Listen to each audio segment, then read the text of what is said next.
our bodies reflexively expect co-regulation and co-presence with people that we have deep, committed, lifelong bonds with, not just marital bonds, right? Not just romantic and or sexual bonds that last over time, but life bonds. Right, from the kind of environment where if you could not trust each other with your lives, you might be dead.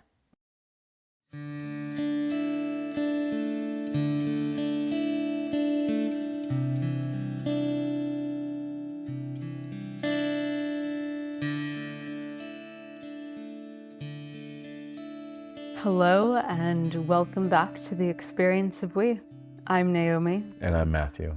And we are continuing a series called The Nature of Connection, where we explore our current experience of felt connection to each other, how we got here, what it's made of, why everything is the way it is.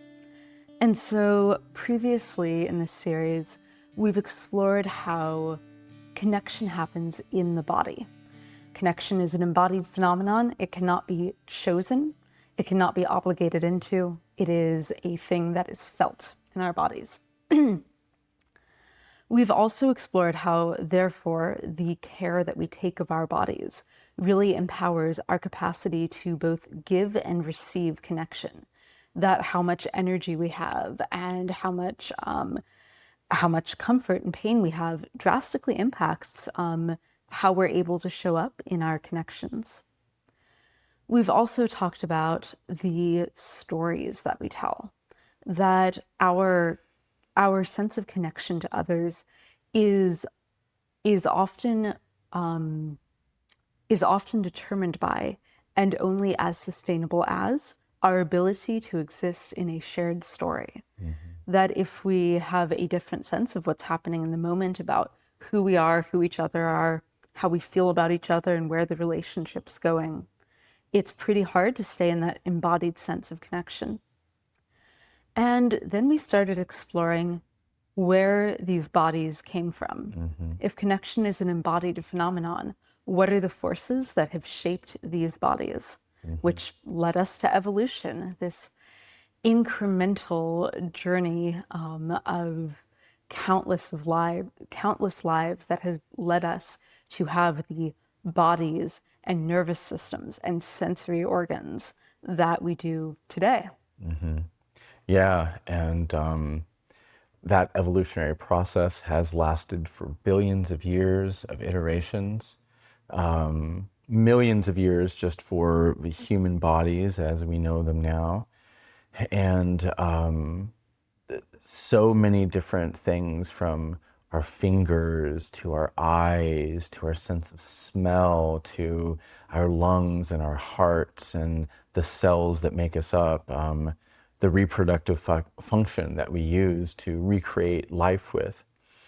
All of these features, I guess you could say, of our bodies were developed over millions of years in these bodies and over billions of years of life on Earth. And the part that we want to talk to you about today is something that's called evolutionary mismatch. We're not going to go too deeply into the science of it, although we will leave some links in the show description in case you want to go on a deep dive. But the essence of what we want to bring you today, and it's important to relationships and connection, is that our bodies, human bodies that is, evolved within a very particular environmental context. And our bodies still instinctively expect an environment that is similar to what we evolved in. And by and large, that environment no longer exists. Humans have terraformed both the Earth and our original evolutionary environment and built on top of it a sort of superstructure, an artificial environment that we all live in now. Yeah, we say as we come to you from inside this lovely beige box, Yeah. where we are lucky enough to have windows where we can see trees. But once upon a time, we would not be in a box. We would be in a community of people, a tribe of people who we had known most of our lives. We would not have had so much separation between us and the outside. Outside is a very modern term, that there Right. is an outside as opposed to like, we're here. We're here in nature. Yeah. And humans evolved to live according to cycles, the cycle of day and night, the cycle of the seasons. And while it's true that we still observe the seasons and we still approximately divide our activities between daytime activities and nighttime activities, it's very different to use artificial light and temperature controlled homes to regulate our nervous systems rather than regulating our nervous systems as a sort of fluid and continuous part of nature. Yeah, it's very different to keep being in a cycle of going and producing during the winter, during a time when, for most of our history, our bodies learn to slow down, to conserve energy, and to hold life precious in close relationships during a very challenging time. Now we drive to work, we keep going. And this is very unnatural to our bodies. Yeah, one easy example is human sleep cycles used to be governed by the presence or absence of natural light. And now we largely govern sleep and not sleep based on the use of artificial lights. And it is widely known that humans tend to experience disrupted or disordered sleep cycles. It is very hard to keep our circadian rhythms, that is, the rhythms that help govern our our sleep cycle, which itself is a kind of consolidation and repair cycle. We sleep to consolidate memories and experiences while we are not fully conscious, and our bodies digest and repair and do various things as we sleep. And we need a certain quality and certain types of sleep that oftentimes we don't get. And that is because the artificial environment that we now inhabit is not an exact replica or simulation or replacement of the environment that we evolved to be in. Yeah, if you've ever been to the thing called the zoo, I think we mentioned this in our previous videos. One of the things that people who curate such spaces found is that animals tend to fare better if they make their holding spaces look and feel as similar as possible to their natural environment. And so, if you go inside a primate house, you might find that there are branches affixed to the ceiling.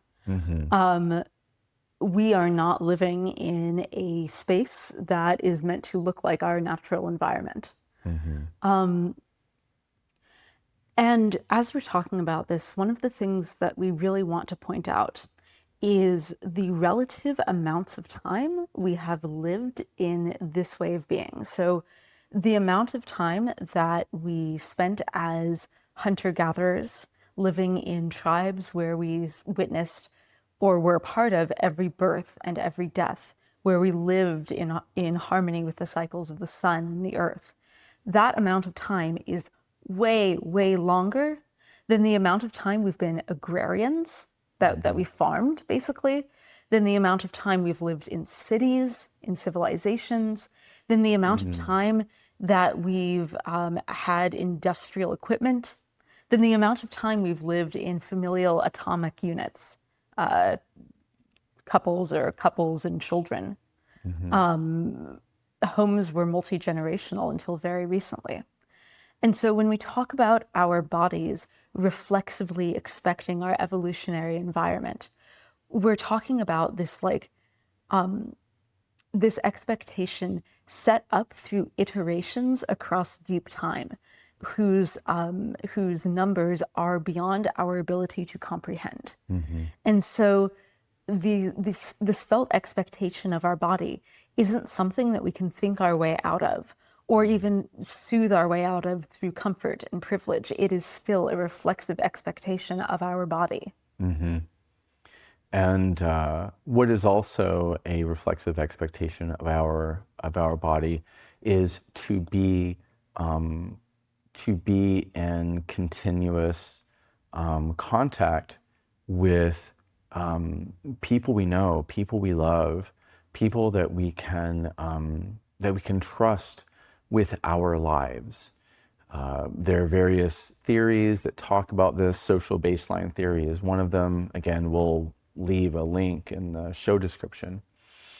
But the essence of it is that our bodies reflexively expect co-regulation and co-presence with people that we have deep, committed, lifelong bonds with, not just marital bonds, right? Not just romantic and or sexual bonds that last over time, but life bonds. Like, Right, from the kind of environment where if you could not trust each other with your lives, you might be dead. and so our bodies are governed and regulated by a nervous system. And these nervous systems evolved to predict things and to manage our energy and manage our bodies based on the ability to predict the presence of trusted others that we can co-regulate with. And so our bodies respond differently in when we do not have those conditions. Yeah, there is a cocktail of hormones and neurotransmitters that we evolved to operate on. A steady diet of things like serotonin and vasopressin and oxytocin functioning towards bonding rather than functioning towards distinction.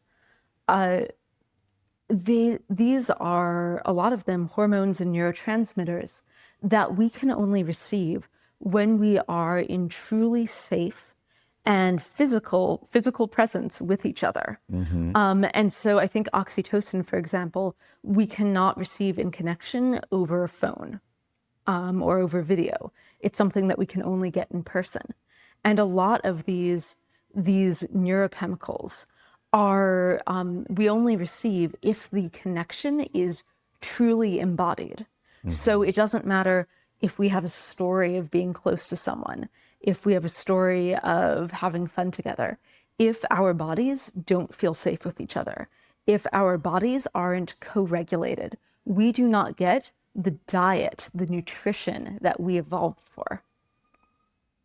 Yeah, and I want to name that. I think there are some. Well, one, I want to name that there's a siren Yep. going by. Yep. I want to name that we might be bending a little bit of the science here. There might be some specific details that we want to refine in future videos.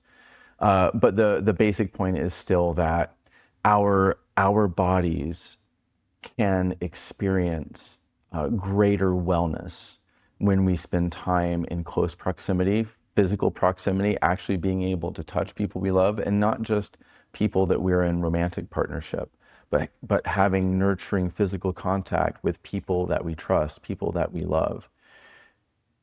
Most people aren't living that kind of life.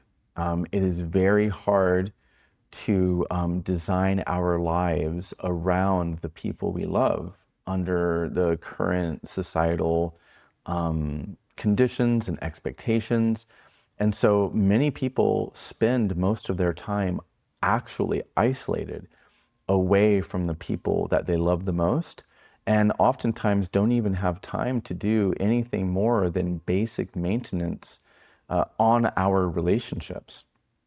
And so our bodies are not receiving the sort of the boosts and energetic subsidies. I don't like using economic terms, but really and truly, when we are in a room of just one or two trusted others, our nervous system has to do less work to regulate itself. It outsources the sense of protection and and physical need onto the other people that we are in connection with at the time. It's sort of our nervous system kind of says to itself, "Oh, I'm a little bit safer because I'm not alone and I'm with someone that I trust.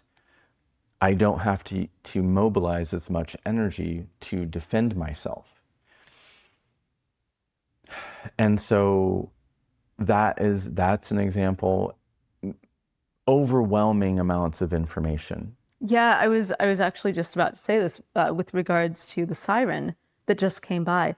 Overwhelming amounts of information. So we live in Chicago. We live in a very urban part of Chicago, and there are constantly trucks backing up, sirens going by, construction happening, banging, screaming, like Signs, just so many right, signs and flyers right. everywhere, stickers. And so just from an auditory standpoint, the amount of sound that we live with day to day in our evolutionary environment would only be happening if there was a stampede or Or a catastrophe of right, some kind. exactly. And so we've just habituated living around these sounds that to our bodies signal something is very wrong. And yeah, to talk about visually, signs everywhere. If you drive on the highway, billboards, information. If we know how to read, the tripod that I am looking at this camera on is filled with letters. And here comes another siren. Yeah, the second siren of this video. Yeah. And obviously not every place is like a large city. But most people, even in small towns, are able to access the internet. And so most people are experiencing a flood of information. Okay, the siren is literally so loud. Yeah, we're I gonna have to pause. pause. Yeah. Underscoring the Underscoring our subject point. It's the very subject of hard this to video. concentrate Very hard to with the concentrate with siren the siren. like that. So the amount of information that we have access to on a daily basis is more than our nervous systems were evolved to process. And so there's actually a huge energetic cost, a metabolic cost to trying to process continuous information, especially in a large scale social situation of fragmentation and political polarization, in a world where it seems like everyone is either has already picked sides or feels that they must pick sides, where there are so many enemies. We don't believe in enemies, but most people have the felt sense that there are enemies within and enemies without. People don't feel safe as a baseline, oftentimes, with the kind of full holistic safety that our bodies regulate best under, because those are all consequences of this planetary civilization that humans have built. And it is disrupting connection. When we say that there's social fragmentation and there's political polarization, those are relational wounds, large scale, planetary scale, relational wounds, nation states fighting against each other for money and resources, either fighting directly or at the very least competing, which is a kind of aggressive competition. Or did I say competing? I feel really strongly about this because our senses, in this state of evolutionary mismatch, humans are going to need to make a conscious decision to redesign their lives around the kinds of circumstances and the kinds of relationships that our bodies expect and need for holistic well-being. Yeah, if you've taken in all of the different examples we're giving of the ways in which our environment, both without and within, is no longer the one that we evolved for, it might be easy to see why so many of us feel overwhelmed, feel depressed, feel burnt out, because we are taking in an amount of stimulation that we didn't evolve for, and we're experiencing a dearth of nutrition that we also did not evolve for. And there is a mental health crisis. This is well known and well documented. And And a loneliness epidemic. a loneliness A epidemic. loneliness epidemic. We're just living in that circumstance. Yeah, exactly. And so the the things that our bodies need to be able to relax enough to even engage in connection are hard to create in our current civilizational structure. And one of the things that Matthew and I are doing personally is we are working every day in every way we can to try to recreate a relational environment that is more similar to the one we evolved in. And it's hard and it's doable. Yeah, and so one of the, I guess, one of the core reasons that we're doing the experience of we is that we are currently engaged in this experiment of trying to create conditions in this modern world, in this modern society, that are closer to the relational environments that we evolved for, and also to try to regulate our bodies in ways that are more aligned with normal day and night cycles, with natural light, with whole foods rather than ultra processed foods, and to do all of these things as a series of relational practices with the people in our lives. And we're inviting you and anyone you know who wants to try to do it with you to participate in creating this new kind of lifestyle together. Yeah, this ancient present or ancient future of rebuilding the kinds of relationships that our bodies learn to expect, rebuilding the kinds of trust and reflexive safety with each other that our bodies evolve for. It can be done, and it's why we built our system, because we noticed our bodies need it. And looking around at the people we love and the dysfunction in the world, we get the sense that most bodies need it too. Yeah. And so this channel is a sort of real-time documentation of our efforts to recreate these conditions together with the people in our lives and with you, our companions on this journey. And so we wanted to give that as some additional sort of baseline context for the experience of we. And I guess we'll continue exploring these themes in future videos. Yeah. Baseline context for the experience of we, and baseline context for the felt experience of human connection. Why it can be so hard, and why, if we do experience it, it can feel so powerful and relieving. Yeah. And so that is what we are exploring here. And yeah, we will explore more with you next time. Bye for now. Bye.